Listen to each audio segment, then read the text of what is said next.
I'm Adria Carrera. I'm the CTO of Peersyst Technology, which is a dev shop based in Barcelona and now in Andorra.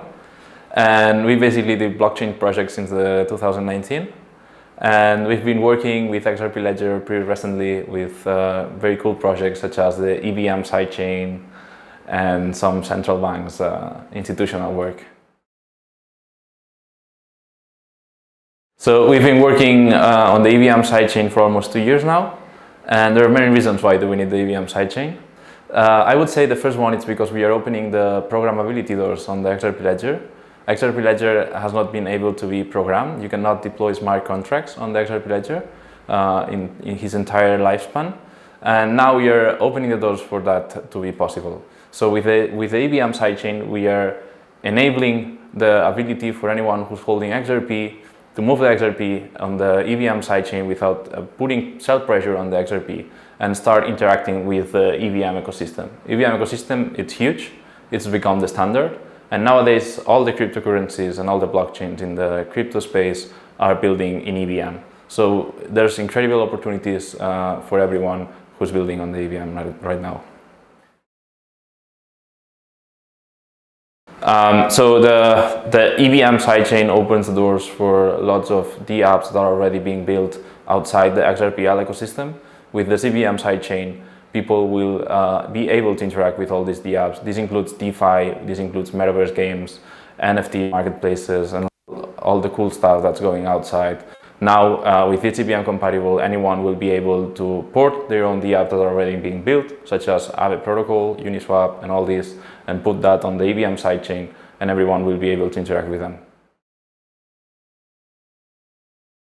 All right, so it's pretty easy for a developer that has already a dApp on another ecosystem to build it on the EVM sidechain. You just need to enter and access the XRP ledger by buying XRP either on the main chain or on the EVM sidechain directly, and deploy their own smart contracts on the EVM sidechain. He can either just use the EVM sidechain if he wants to move from another blockchain to our custom sidechain, or he can use both sidechains and interoperate with them. Our architecture choices were done like almost 2 years ago, and we have to divide it by 3. The first one, it's architecture choices related with the blockchain. On the blockchain, we choose Cosmos SDK because right now and nowadays it's one of the most popular frameworks for creating and spinning up networks from scratch, entire blockchains. It's very easy, it's very developer friendly, which is something we wanted to bring. We wanted to attract Cosmos ecosystem as well in our EVM sidechain. So this is one of the most important things about it. It has some cool features such as Comet BFT, which is a Byzantine fault-tolerant engine, meaning that it can allow up to 1/3 of the network being arbitrarily malicious. It has also one block finalization time, which is a very good feature that the XRPL main chain already has, and we are trying to copy the same values that the main chain brings.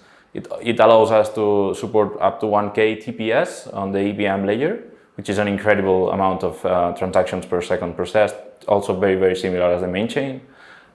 Together with the Cosmos SDK, which brings this secure and modular architecture, we have partnered also with EVMOS, which are the team in charge of developing the EVM layer for Cosmos. So we can, together with this partnership, we can bring EVM compatible to our Cosmos SDK chain. And in order to have a governance very, very similar to the main chain one, we have created a module which is the proof of authority module. Anyone can build and can participate in the chain in a democratic way. So if we want to add new validators, we can do it in a very democratic and open way with this, thanks to this proof of authority module built for Cosmos SDK. One of the main things that a blockchain needs is an explorer. Block Explorer allows users to see what's going on the chain, track transactions, monitor block creation, monitoring stats, and so on. Block Explorer offers this potential solution with an already built Explorer for EVM chains. We just need to customize it a little bit more. It also introduces dApp Scout, which is a section for anyone who's building on the EVM sidechain to list their own dApps there. We have a complete list of the current builders. If you guys are building something, You just need to post it that, so click the submit button and fill all the things so you will be listed there. There are many ways to get involved with the EVM sidechain. The first one, as a user, it's pretty simple. You just need to download MetaMask or any EVM compatible wallet, connect the EVM sidechain network on your MetaMask, and receive funds through the bridge. We have a bridge UI, which is very fancy and very user-friendly, where you have to connect the XRPL wallet, you have to connect the EVM sidechain wallet, and you can move funds back and forth the EVM sidechain. So it's pretty simple for any user to use that. There are also projects being built, and this brings to my second point. For developers, we have a greenfield now where nothing or almost nothing is being built. There are many things that can be built inside the EVM sidechain. As a developer, you have huge opportunities, either if you want to move some protocol outside that's existing outside the EVM sidechain to the EVM sidechain, or you want to build something from scratch, you can access all the XRP market cap with just a few efforts.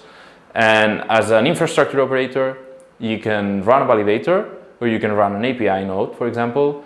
Infrastructure is very important. It's the very basic layer of security that a network has.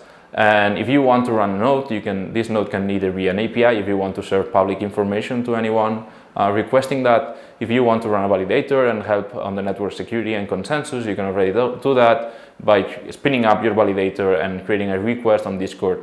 We have this EVM sidechain Discord. There's a channel called Become a Validator, where people can post their own request, and then the current authority reviews that, and a public voting happens. If your validator gets approved, then you are being part of the validator and you are supporting the infrastructure.